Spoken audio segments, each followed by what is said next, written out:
lurus je kan. Yang ni dia naik lah kan. So maksudnya yang ni pun dah, ini dah double digit dah dia punya kenaikan. 3 ni dah double digit, Malaysia ada yang negatif. Dekat sini kita boleh tengok apa yang kita dapat dari sini. Tak ada apa-apa. Okey, dekat sini kita tengok bila naik, maksudnya volume dia besar. Orang banyak invest kat sini. Fund manager banyak invest kat sini.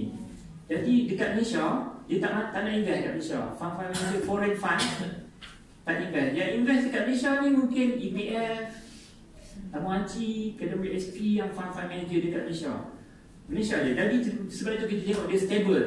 Dia tak ada yang jual belinya orang lokal. Yang ni jual beli international punya fund manager. Dia jual je, sekali tekan je 1 bilion keluar masuk. Contoh kat Malaysia dia tak naik sangat sebab EPF beli kejap kan, besok dia jual, tu dia beli balik, dia jual. Inilah sebab dia. Nampak? Tapi kalau EPF dengan KWAP, Tabung Haji je beli, dia tak adalah jadi macam ni. Tak banyak masuk. Tak banyak investor masuk. Sekarang ni yang kerajaan Malaysia ni berhempas bulas untuk nampak cantik-cantik lah, buka balik projek-projek swastaan kan, yang construction tu buka balik. Apa lagi, kita punya governance di structure balik, macam-macam lah kita buat.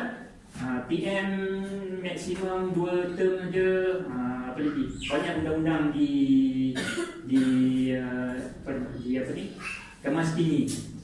Ini untuk benda-benda macam ni lah, untuk foreigner ni yakin, keyakinan. Okey, dapat ni ya. Yang ni Dow Jones. Dow Jones ni tadi siapa? Dia tanya tadi kan? New York. Kalau kita tengok start daripada tahun 2003 kan, di 2009 jatuh. Tengok tu jatuh. Nampak je sikit jatuh kan. Tapi in term of effect dia tu, kita punya fund, ekonomi, pekerjaan tinggi tau. Memang banyak effect dia kan. Macam bubble lah ni dulu. Bubble 2008-2009. Lepas tu daripada 2009 sampai 2019, apa jadi? Market naik je. Apa yang nampak dari sini? Untung lah. Market naik banyak tau. Tak jatuh-jatuh. Okay. Dulu masa 2009 punya jatuh hari 2009, bila crash, kebanyakannya ekonomi central bank pun belajar daripada sini. Dia belajar apa kita patut buat, apa kita patut tak buat kan. So bila dia future ni, bila dia orang dah ada macam mekanisme yang mana kalau market nak down je, ada quantitative easing punya buyback share lah, macam-macam lah, supaya market tak down. Daripada sini, maksudnya market tu kalau ikut ekonomi dalam Islam pun, kisah Nabi Yusuf, dia ada market cycle, economic cycle kan. Ada cycle. Ekonomi ni ada cycle dia. Kejap up, kejap down, kejap up, kejap down. So, bila kita tengok naik je ni, maksudnya dia dah tak natural. Dia tak ada ikut cycle. Ada artificial dekat bawah dia tu yang support. Jadi, lama-lama dia akan jadi bubble. Macam kita tiup balon kan? Tiup balon. Tak pecah lagi, tak apa kan? Pin tampal sini, tak pecah kan? Sampai satu masa dia dah tak boleh tahan lagi, dia akan jadi crash lagi. So kita kena berhati-hati. Mengikut satu ekonomis tu, nama dia Harry Dent. Dia kata mungkin next year kita kena jaga-jaga lah. Tak ujung tahun ni ataupun di next year market akan ada correction. Correction maksudnya crash lah. Jadi macam kita sebagai unit trust ke siapa insurance ke, kita be prepared. Okay? Be prepared untuk kalau kata unit trust tu, make sure kita cover kita punya client investment tu. Sebab kalau crash, the prediction dia, kalau yang dulu crash ni 80% tau. Bukan kat sini. Japan punya crash 80%. So dia kata kalau ini crash more than that. So dia nak naik balik tu lambat. Jadi kita kena protect investment kita. Mungkin Tapi tadi kan back to the retirement, mungkin doktor kan. So market-market ni kita kisahlah kan. Just like stick to our financial plan. sebenarnya kita kena kisah. Sebab kita dah tak boleh jadi, kalau kata unit trust investor, kita dah tak boleh jadi dulu masa dekat sini dia boleh lah kita invest je, lantak lah 20 tahun. Kita kan every month dari nama RM60 tu kan, every year kan. So benda tu like kalau market down pun we can get more units kan. Okey. Memang kalau market down kita akan get more unit. Tapi kalau kita boleh buat katalah market up, kita dah ada certain amount of profit yang ada. Lock profit tu dulu. Sebab kalau kita start lock, takut katalah 5 tahun dulu kita invest katalah RM10,000 kan. Kali kubu naik kita jadi RM20,000. Lepas tu kita tak buat apa-apa. Kali market crash, tengok dia jadi RM12,000 contohnya kan. Mestilah klien marah. Dulu dah RM20,000. Dia tak buat apa-apa pun, sekarang ni tinggal RM12,000. Baik ada simpan dekat tempat lain je dah. Maksudnya kita tak boleh nak just bias tu tak manage. Kita kena tengok sana manage. Manage tu macam tadi saya cakap lah, kita kena tahu sikit lah pasal market ni kan. Ini katalah kita dah lock daripada sini, terlock lah kan, masuk bond lah contohnya. Lepas tu boom, market jatuh. Kalau dekat sini kita masuk equity balik, teori lah kan. Lepas tu nanti dia naik. Cuba bayangkan daripada sini ke sini, banyak untung. Apa trend daripada ekonomi kan? Maksudnya every crash dia akan recover within 1.5 years to 2 years kan?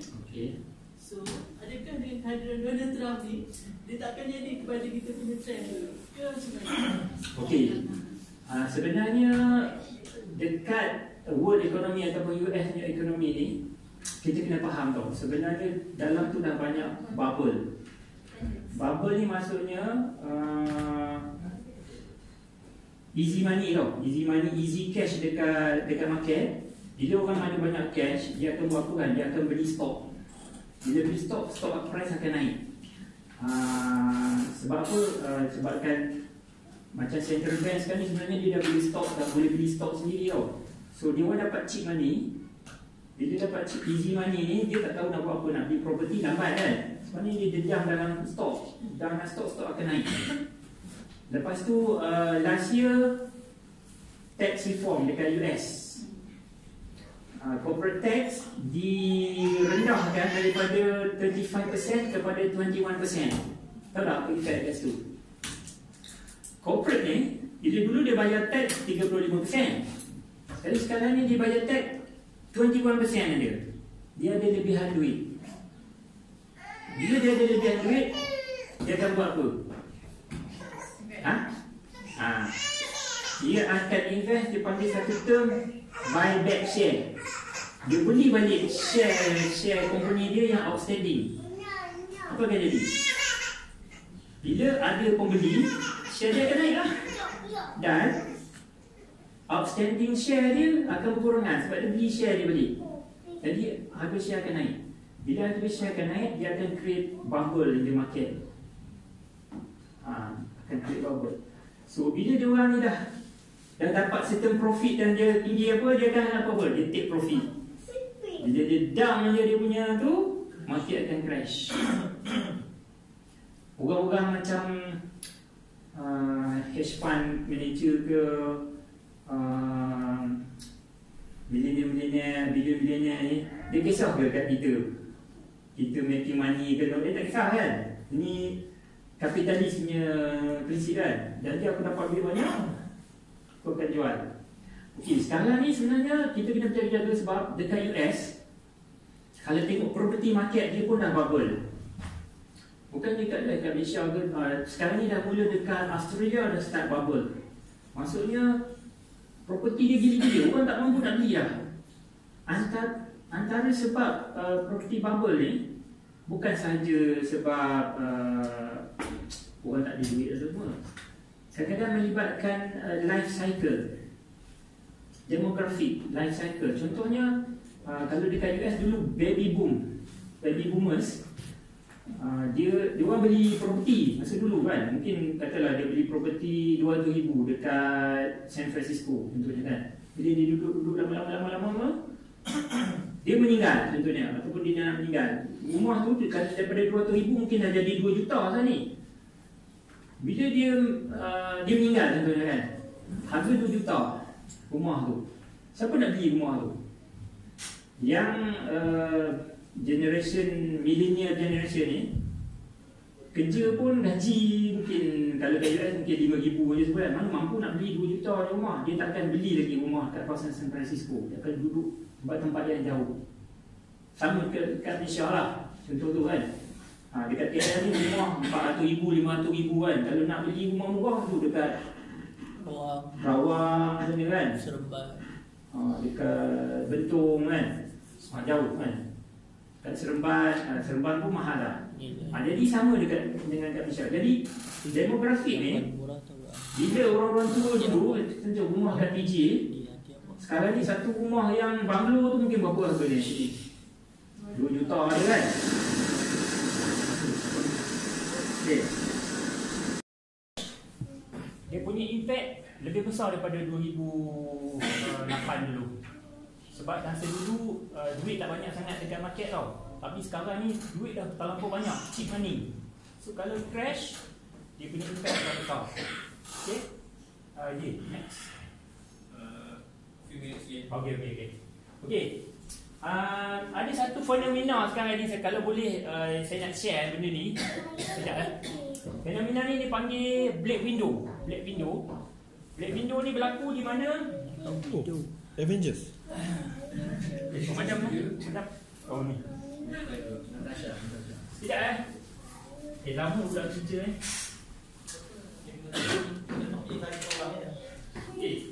Black window ni Avengers. Dia akan satu jadi macam ni kan. Macam market ni macam Dow Jones kita tengok kan. Dia akan naik, dia akan naik the last ni, lepas tu dia akan crash.